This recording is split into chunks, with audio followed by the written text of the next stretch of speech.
Tudo pronto? Perfeito. Podemos começar. Olá e bem-vindos! Hoje temos em mãos um material que, sabe, à primeira vista parece só uma publicação corporativa.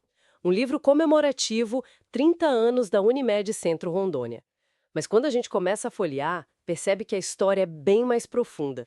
O título já entrega um pouco.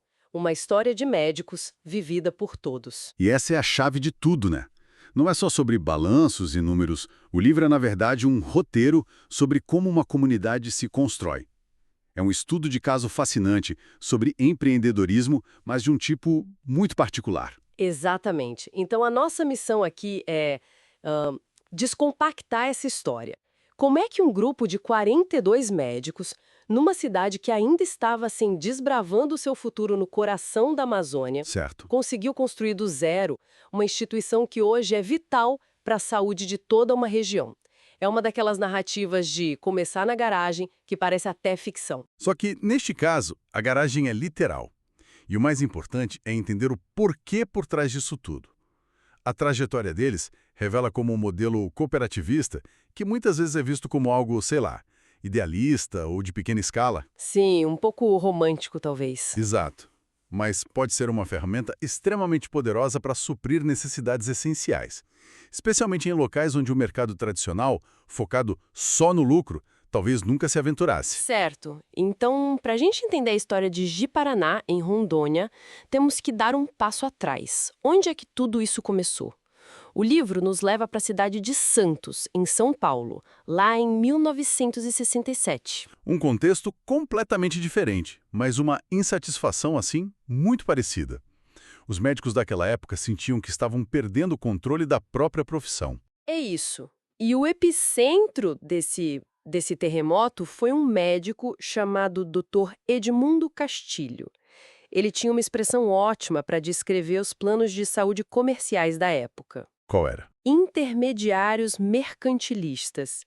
Ele sentia que havia uma entidade entre o médico e o paciente cujo único objetivo era extrair lucro, muitas vezes prejudicando os dois lados. O que, convenhamos, não é uma queixa que envelheceu muito, né? A ideia dele, no entanto, foi o que mudou o jogo. Em vez de só reclamar, ele propôs uma solução que na época soou radical. Radical mesmo. A ideia era: e se os próprios médicos fossem os donos do negócio? Se eles se organizassem numa cooperativa para gerir o próprio trabalho, sem intermediários, o foco seria total na autonomia profissional, na qualidade do atendimento, e o modelo deu tão certo que se espalhou como fogo pelo país. E em 1975 veio a unificação da marca Unimed e daquele famoso logo do Pinheirinho, que todo mundo conhece. O que é fascinante aqui é a filosofia por trás do cooperativismo na saúde. Uma empresa tradicional, ela tem a obrigação de maximizar o lucro para os acionistas. Ponto. Certo. Numa cooperativa, o objetivo principal é a sustentabilidade do serviço, para os cooperados e para os beneficiários. Essa diferença, que parece sutil, é o que permitiu que o sistema Unimed criasse raízes em cidades do interior, em locais que um conselho de administração em São Paulo olharia e diria: não há lucro suficiente aí. E essa capacidade de chegar em todo lugar é a ponte perfeita para a nossa história. Saltamos agora para 1995, em Ji-Paraná, Rondônia. O cenário é um eco do que aconteceu em Santos. Médicos frustrados com a baixa remuneração, os atrasos constantes dos poucos planos de saúde que operavam lá. A sensação era a de estar trabalhando muito para enriquecer outros. Um terreno absolutamente fértil para uma ideia como a do Dr. Castilho germinar de novo. E ela germinou através de um médico local, o Dr. Carlos Silva.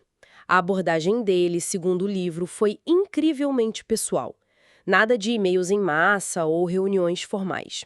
Ele sentou, escreveu uma carta e enviou uma por uma para cada colega médico da cidade. Isso por si só já diz muito sobre a cultura que ele queria criar. Não era um negócio, era um convite pessoal. Totalmente. E a pergunta que abria a carta era uma provocação direta aí. Direto na ferida. Na ferida, ele perguntava: o que acharia de ser empregado de você mesmo, Imagina receber uma carta dessas no meio da frustração do dia a dia. Era um convite para tomar as rédeas do próprio destino. É uma pergunta transformadora, porque não oferece só mais dinheiro. Oferece dignidade, autonomia. E a resposta foi imediata. A adesão foi tão grande que marcaram a Assembleia de Fundação para 13 de abril de 1995. E aqui vem o detalhe que eu achei simplesmente cinematográfico.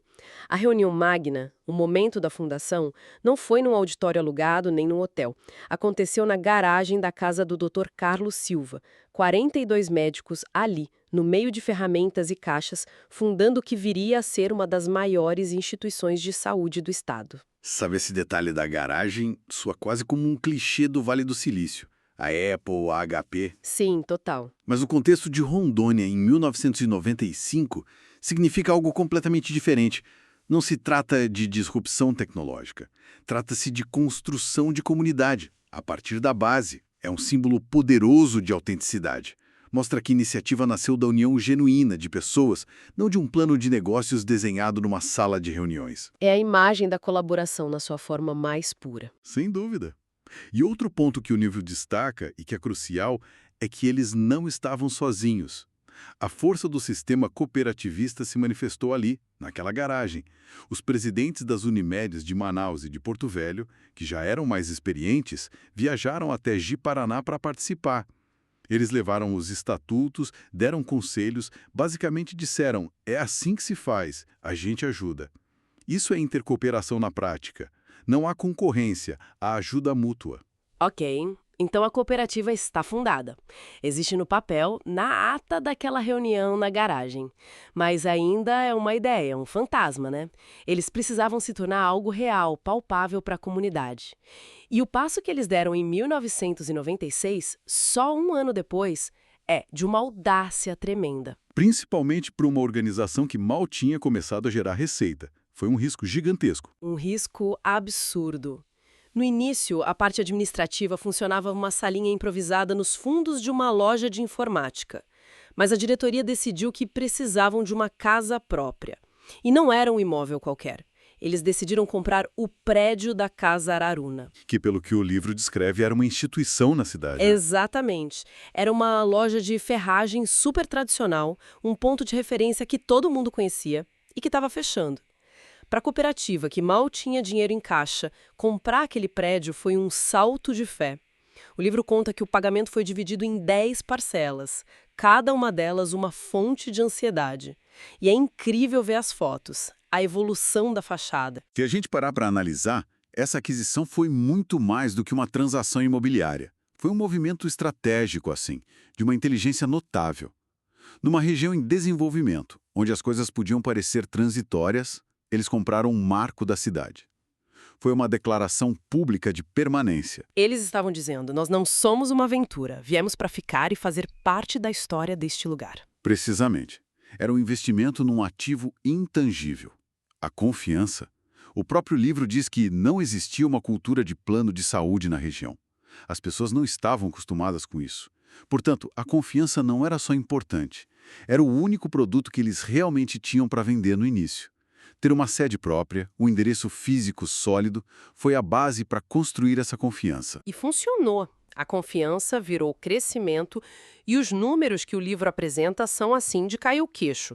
A cooperativa começou com 3 colaboradores, hoje tem mais de 350. Nossa! Eram 42 médicos fundadores, hoje são mais de 260. E o mais impressionante, de uns 500 clientes no início, hoje atendem mais de 45 mil pessoas em 41 municípios. É um crescimento exponencial. E como é que se consegue isso num lugar sem essa tal cultura de plano de saúde? Não foi com publicidade na televisão, imagino. De forma nenhuma. O livro deixa claro que as primeiras vendas foram feitas no olho no olho. Eram os próprios médicos fundadores que, depois do expediente, iam conversar com amigos empresários, donos de lojas, de fazendas, e explicavam: olha, é importante cuidar da saúde das pessoas que trabalham contigo e nós temos uma solução, que a nossa é daqui. Era uma venda baseada na reputação pessoal de cada um. Que reforça, mais uma vez, essa ideia da instituição como uma emanação da própria comunidade, e não algo imposto de fora. Perfeitamente. E tem uma história que simboliza isso de uma forma muito bonita. A da primeira cliente de todas, a senhora Aparecida Locatelli Grosso. Ela foi a primeira pessoa a assinar um contrato, a primeira a apostar na ideia. E ela se tornou um símbolo tão forte que, anos mais tarde, a cooperativa a homenageou com o título de remida, isentando-a das mensalidades. Que gesto! Um reconhecimento. Um reconhecimento pela fé dela no projeto quando ele era só uma promessa. Essa trajetória de crescimento, contudo, não foi uma linha reta. O livro destaca 2 grandes desafios que poderiam ter colocado um fim na história. O primeiro foi o monstro burocrático. Conseguir o registro definitivo na Agência Nacional de Saúde, a ANS. Um processo que é famoso por ser um labirinto, né? Um labirinto de fogo. A regulação da saúde suplementar no Brasil é extremamente rigorosa, e por boas razões. Muitas operadoras simplesmente não conseguem cumprir todas as exigências financeiras atuariais. A diretoria da Unimed Centro Rondônia teve de ir várias vezes ao Rio de Janeiro, renegociar planos, provar a sua solidez. Conseguir esse registro não foi só uma formalidade, foi uma prova de fogo da competência de gestão deles. E o segundo grande teste foi muito mais recente e atingiu o mundo inteiro. Sim, a pandemia de Covid-19. Foi o teste de estresse máximo para qualquer sistema de saúde. A procura explodiu, os custos dispararam, a incerteza era total. O livro menciona um dado assustador. Dezenas de operadoras no Brasil foram à falência nesse período. O fato de a Unimed Centro Rondônia ter atravessado essa tempestade e se mantido sólida diz volume sobre a resiliência do modelo deles. E essa solidez permitiu que eles fizessem algo mais do que só sobreviver. Eles evoluíram. A cooperativa deixou de ser apenas uma intermediária que liga pacientes a médicos. Eles começaram a construir a própria infraestrutura de atendimento. Um processo que se chama verticalização. Que é uma mudança estratégica fundamental. Explica um pouco melhor o que isso significa na prática para quem usa o plano. Na prática, significa que, em vez de só pagar por um serviço no hospital parceiro, eles criaram seus próprios centros de excelência. O livro cita vários exemplos impressionantes, são 10 unidades próprias. Tem um centro de oncologia, que oferece tratamentos complexos, como quimioterapia.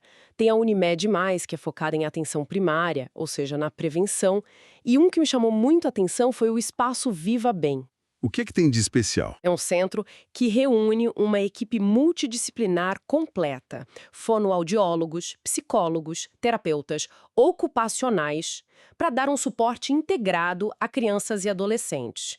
Ou seja, não é só tratar uma doença, é cuidar do desenvolvimento da pessoa como um todo. E aqui está a grande mudança de paradigma. Quando uma operadora cria os seus próprios serviços, ela ganha um controle imenso sobre a qualidade, a eficiência e, o mais importante, a continuidade do cuidado. O paciente deixa de ser passado entre diferentes prestadores que não se comunicam. Ele passa a ser acompanhado dentro de um ecossistema integrado. A jornada do paciente fica muito mais simples e coerente. Exatamente. E, num nível mais profundo, isso marca a transição de um simples plano de saúde, que é um modelo reativo, espera-se que a pessoa fique doente para pagar o tratamento, Certo. para um verdadeiro sistema de saúde que é proativo. O foco passa a ser também em manter as pessoas saudáveis. O incentivo econômico e o bem-estar do paciente finalmente se alinham. É uma jornada em tanto. Quando a gente junta todas as peças que este livro nos deu, é impressionante. Começou com uma carta, com uma pergunta, levou a uma reunião na garagem de uma casa, ganhou a confiança de uma primeira cliente e a coragem para comprar uma antiga loja. E hoje é um sistema de saúde completo, essencial para dezenas de cidades em Rondônia. Uma metamorfose notável, sem dúvida. E no final tudo volta àquele título. Uma história de médicos vivida por todos. A centelha, a iniciativa, foi dos médicos. Mas a história só se tornou o que é hoje porque foi abraçada por todo mundo. Pelos colaboradores, pelos clientes e por uma comunidade inteira que sentiu que aquele projeto era, de fato, seu. O que nos deixa com uma reflexão final que vai muito além deste caso específico. A trajetória da Unimed Centro Rondônia é a prova viva de que o modelo cooperativo, que às vezes é visto como algo pequeno ou idealista, pode ser um motor prático e incrivelmente resiliente para desenvolver serviços essenciais. especialmente em regiões que o capital tradicional, sempre buscando o lucro máximo, poderia simplesmente ignorar. E a pergunta que fica no ar é: em que outras áreas da nossa sociedade, educação, energia, crédito, um modelo parecido, baseado na união de profissionais e na confiança da comunidade, poderia gerar transformações igualmente profundas?